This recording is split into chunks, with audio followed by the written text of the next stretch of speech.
খাইয়া ধুয়ে ধুবি সামনে মাত্র একটু পরিষ্কার করে গেল। কচি আম ব্লেন্ড করে নিছি, শরবত বানাইতেছি। এটা আমি পুরোটুকু এটার মধ্যে ঢেলে নিলাম। এখন হলো পরিমাণ মতো পানি দিয়ে দিব। লবণটা আমি দিয়ে নিয়ে দিব, চিনি দিতেছি না, কারণ হলো আমার কাছে এমনিতেই টকটা খুব ভালো লাগে। তো এটা হলো আমার সন্ধ্যার সময় জুস, আমের টক। এটা আমরা ব্লেন্ড করে নিয়েছি। আর একটা জুসও বানিয়েছি, দেখাইতেছি চলুন। দেখেন এটা ডিক্সির মধ্যে নিয়ে নিছি, অনেকগুলোই হয়েছে জুস। এটা হলো বিটরুট, ধনিয়া পাতা, নিম পাতা, হলুদ আর আদা আর গাজর আছে। তো এটা দিয়ে হলে জুসটা বানিয়েছি। এই জুসটা খেলে হয় কি আমার শরীরে শক্তি পাই আমি। তো কয়েকদিন ধরে খাই না বলে অনেক দুর্বল লাগে। রোজা থাকলে নাকি আমার চোখ মুখ লাল হয়ে যায়। আসলে আমার চোখে অনেক সমস্যা ইদানিং, মানে ঘুমের ওষুধ খাওয়ার কারণে। ঘুমের ওষুধই এটা, অ্যালার্জি ওষুধ বললে ভুল হইব, কারণ খাইলে আমার প্রচুর পরিমাণে ঘুম হয়। আর আমি খাইতেছিল ভোর রাতের দিকে, যখন ভোর রাতে উঠি তো তখন খাইতেছি। তো খাওয়ানোর কারণে হয় কি সারাদিন খুব ঘুম লাগে, আর না ঘুমাতে পারলে চোখ মুখে এরকম লাল হয়ে জায়গা। তো আমি যাই হোক এখন হলো ইফতারি করবো, আর বেশিক্ষণ টাইম নেই, অল্প কিছুক্ষণ টাইম আছে, 3-4 মিনিট হবে আছে। আমি দেখাই জুসের উপরে আছি, কারণ প্রচুর মানে পিপাসা এবং কি পানিরও খুব অভাব পড়ছে, অনেক জ্বালা পোড়া হয় যদি ঠিক মতো পানিটা না খাই। তো কদিন তো বাড়িতে শুধু সাদা পানি খাইছি, এরকম জুস টুস কিছু বানাই নাই। আর ব্লেন্ডার আছে কিন্তু মন চায় নাই ওই জায়গায় বানাইতে। শর্টকাটে ভাত খেয়ে নিছি 1-1.5 ঘন্টা পরে। তো এখানে যেহেতু নিজের বাড়িতে এসে বসছি, ডায়েটটা ঠিক রাখি। রোজা থাকি ঠিক আছে, সমস্যা নেই, কিন্তু নিজের ডায়েটটা ঠিক রাখি। জিমে যাব 2-1 দিনের মধ্যে যাব, কারণ আজকে হলো মঙ্গলবার, বুধবার বৃহস্পতিবার খোলা, শুক্রবার বন্ধ। তো আমি চাইতেছি শনিবার থেকে জয়েন করতে। তো এই 3-4 দিন বাড়িতে থাকি, টুকটাক কাজকাম করি, বাচ্চারা সময় দিয়ে দেখি।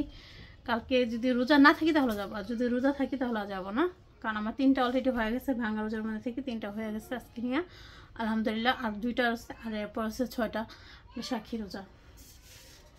এই হলো জুসটা। এই জুসটা আস্তে আস্তে একদম পুরো হলুদ হয়ে যায়, কারণ হলুদটা দিলে হলুদ হয়ে যায়। আর এই জুসটা আমার সবচেয়ে বেশি পছন্দের। আজকে অনেক দিন ধরে বলতেছি, ভাবিরও বলছি, ভাবি চলো জুস বানাই খাই, আমের জুস। ভাবি বলছে যে না, বক্সক খাই না, আম শেষে মাইকে খামো, এমনি কাটা দা কাইটা খামো। তো যেভাবে খায় শান্তি। আর এখানে নিচে অনেকগুলো লেবু পানি, এটা গরম না ঠান্ডাই, লেবু শরবত খাই না, ওইটার বদল হলো শুধু লেবু পানি খাইতেছি। চিনি দিলেই শরবত হয়ে যাবো, তো চিনি ছাড়াই শরবত এটা। আর এই জগ বড় আছে পানি, সব পানির উপর আছে, এমনি বাড়তি কোনো খাবার নেই নেই। মান্নাত্রে নিয়ে হলো কিছুক্ষণ পর বাইরে যাব। মান্নাত অলরেডি মিমার বাসা আছে, মোরেমো এখানে আছে। তো মান্নাত্রে হলো ডাক্তার দেখাবো, ভালো একটা ডাক্তার দেখে নিয়ে আসি। তো দেখানোর পর দেখি ওষুধ পানি খাওয়া, দেখি কীরকম হয়। মা যে ওষুধ বানাইছে ওষুধটা মোরেমো বাবা দিছে, কিন্তু তার মানে এত পরিমাণে ধরে বলে, আর পোকাগুলো হয়তো মরে শরীরের, কুটকুট করে কামড়ায় আর মরে যাওয়া, হয়তো প্রচুর পরিমাণে জল আর ধরে মানে কামড়াতে থাকে। তো মান্নাতে হয়েছে কি যে ওই যখন ওই ওষুধটা দিয়েছিলাম তখন প্রচুর পরিমাণে চিক্ষা পারছে। এই কারণে চিক্ষা পারছে যে ওই ওষুধটার মানে দগ বেশি। তো ছোট মানুষ আর দিতে পারতেছি না, কারণ দিতে গেলে চিক্ষা পারে। আর কালকে থেকে শুরু করছে এমনি শুরু করে দিছে। তো আজকে ভাবলাম যে ওরা ডাক্তার দেখাই, ওরা ডাক্তার দিয়ে ঠিক করি। আর তুমি কবিরাজ যে ওষুধ দাও, মার যে আরিফের বললাম যে তুমি এটাই দাও, তোমার এটা 1-2 দিনের মধ্যে ভালো হয়ে যাবে। তো কালকেও দিতে বলবো, কারণ একটা জিনিস তো একবারে ভালো করতে হলে একটু ভালো করেই দিতে হয় শরীরে। তো রাব্বিরও দিয়ে দিছে, এগুলো ছিল রাব্বির কাছ থেকে, অতি ফার্স্ট রাব্বির হয়েছে। তো আমাদের কাপড় চোপড় তার রাব্বির কাপড়ের সাথে ধয় না, আলাদা ধয়, কিন্তু মাঝে মধ্যে ওর বাইরের কাপড় চোপড়ের সাথে ওর কাপড় চোপড়ের সাথে ধুইতো কাজের মহিলা। তো তাতে হলে যে এই রোগটা ছড়াইছে আমাদের মাঝে। তো যাই হোক, আস্তে আস্তে সবারই ভালো হয়ে যাক। রাব্বির এখন হাতে আছে, শরীরেরটা গেছে গা। আর মান্নাতে ছড়াইছে মান্নাতের বাবার থেকে, কারণ বাবার লগে চুপকা থাকে, বাবা থেকে ছড়াইছে। আর আমার আছে টুকটাক, আর তার জন্যই হলো আমার অনেক অশান্তি লাগে। টুকটাক আছে তার জন্যই, আমি এই জন্য ওষুধ খাই। আর ওষুধ খেয়েছি, চোখ মুখ এরকম দেখেন কেমন লাল লাল হয়ে গেছে, কেমন বিচ্ছিরি দেখা যায়। ওকে, অনেক কথা বললাম, প্রায় 4 মিনিট কথা বললাম। কেন তুমি ভাত খাইতে পারো না? 2বার ভাত নিছো? মান্নাত তুমি আজকে ডাল দিয়ে ভাত খাইছো? মান্নাত, ও মান্নাত তাকাও। হ্যাঁ, তুমি ডাল দিয়ে ভাত খাইছো? তাহলে তো তুমি থাকতেই পারবে এখন। আম্মু জিমে যাবে, ঠিক আছে? প্রতিদিন ডাল রান্না খেয়ে যাবো প্রতিদিন।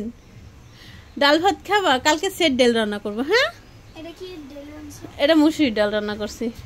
তোমার বাবা প্রতিদিন মুসুরির ডাল রান্না করে খাইতে পারবো না, সেট ডাল রান্না করবো। ওকে মা, ওকে মনু, ঠিক আছে, থাকো।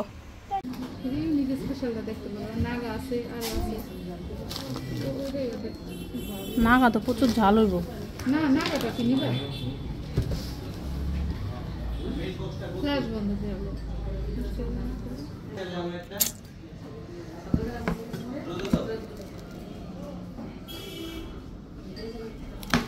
এটা না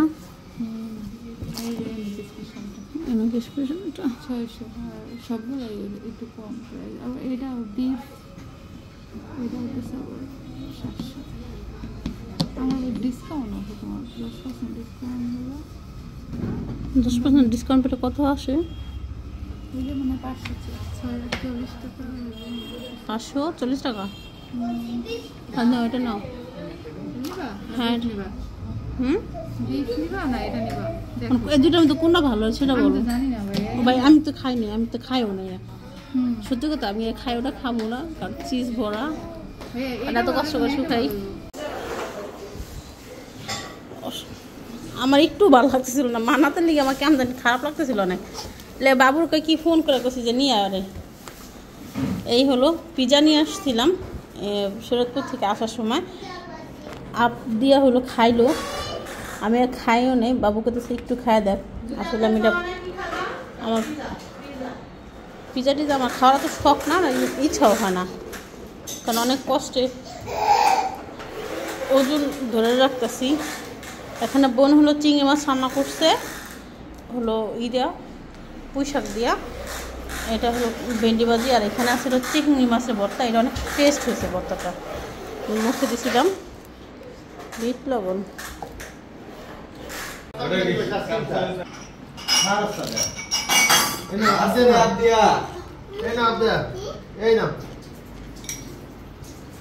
খাইয়া ধুয়ে ধুবি, সামনে মাত্র একটু পরিষ্কার করে গেল।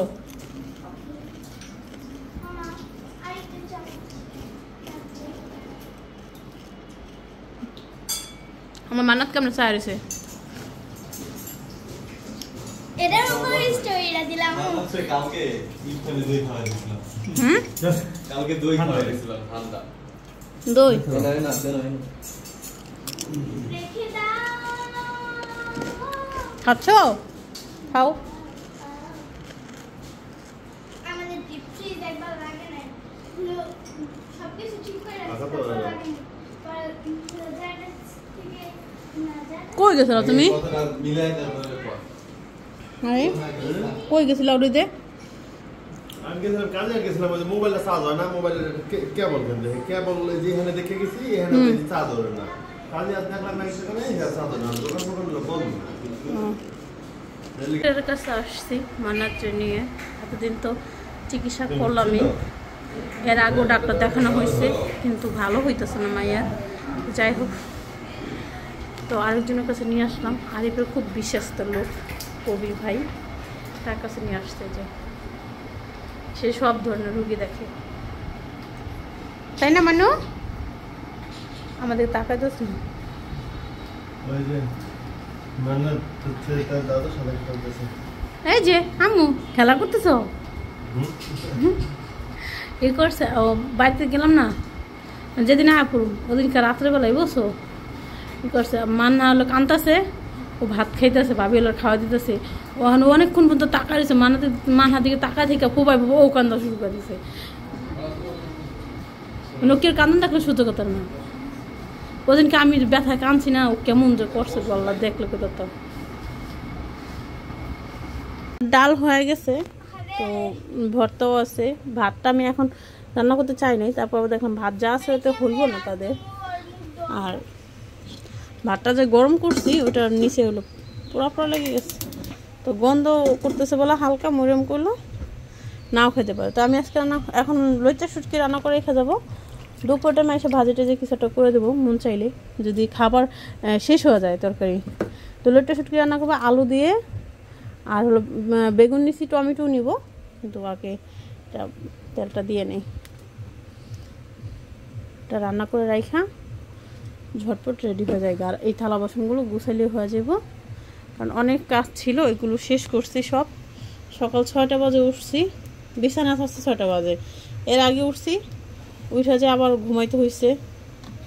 মানে এত ঘুম, চোখে অ্যালার্জির ওষুধ খাওয়ার পর থেকে বলার মতো নয়, ঘুমে অস্থির হয়ে যায়। তো পেঁয়াজ দিয়ে দিই,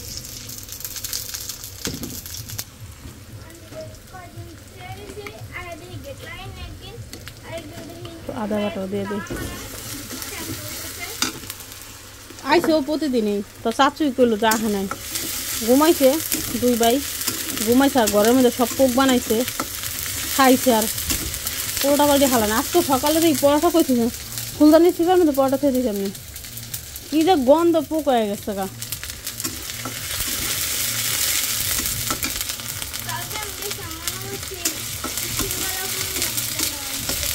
খেয়ে তো ফালাইছি, পরোটা তো 3-4 পরোটা ফালাইছি, ডালের পরোটাও ফালাইছি। যাও বাইরে যাও গা, বাইরে যাও গা। হ্যাঁ না, এখন কোথাও যান, একটু পরে যাবো, একটু খাওয়াইয়া পরে যাবো।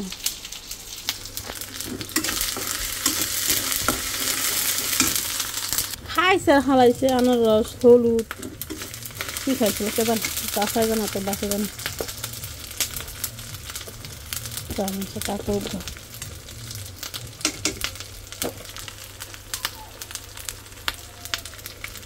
কাঁচা মাছটা কাটলাম না, শুকনো মাছ দিয়ে রামতেছি।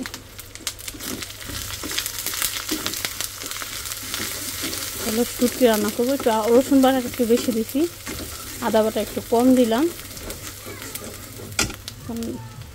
এটার মধ্যে নাকি রসুন বাটাই বেশি ইম্পর্টেন্ট, বিশেষ করে ইয়ের জন্য, শুটকির জন্য।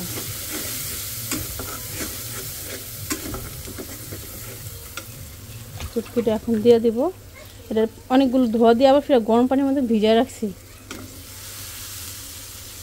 এই কটাই আছে হলো আমার শুটকি, আর নিম কতগুলো শুটকি দিছে লোটা শুটকি, সেগুলো আছে দেবো আলাদা পোলটার মধ্যে। এই জন্য অর্ধেক বেগুন ছিল, অর্ধেক সাদা বেগুন ছিল, অর্ধেক কালা বেগুন ছিল, তা দিয়ে রান্না করে দিতেছি। লবণ দিয়ে দিব স্বাদ মতো,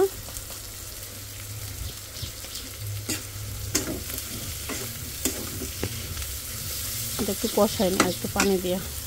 আর 1টা বেজে গেছে, সেগুলো ধুয়ে নিই, সেগুলো দিয়ে দিই। আমার শুটকিটাও খুব সুন্দর করে কষানো হচ্ছে, রান্না করে রেখে গেলাম। তারপর বিকেলবেলা একটু ঘুরতে বের হতে পারি, অনেকদিন ঘুরতে বের হই না, কারণ বাপের বাড়িতে ছিলাম,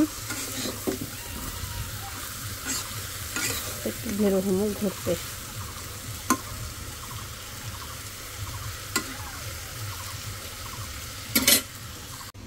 তো তরকারিটা কষাইতে দিছি, এখন হলো টমেটো দিয়ে দিব। টমেটো দিয়ে একটু লাচা দিয়ে একটু পানি দিতে হবে, অল্প একটুখানি পানি দিলেই আরও পানি উঠে দেবে। পানি দিয়ে তাড়াতাড়ি করতেছি, আর না হলে সময় নিয়ে এভাবে রান্না করলে আরও বেশি ভালো হতো, টেস্ট আরও বাড়তো।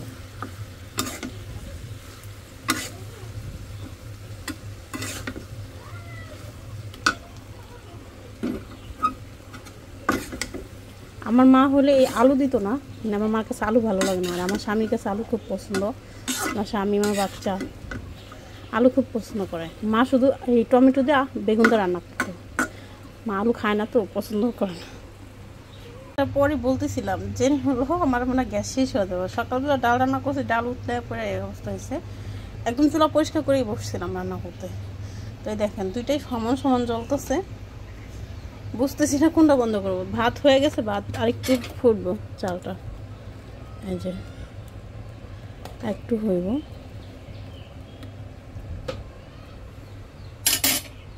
টুকটা শেষ হয়ে গেল, তাই হলো আবার কারেন্টটা চুলায় বসাই দিছি তরকারি।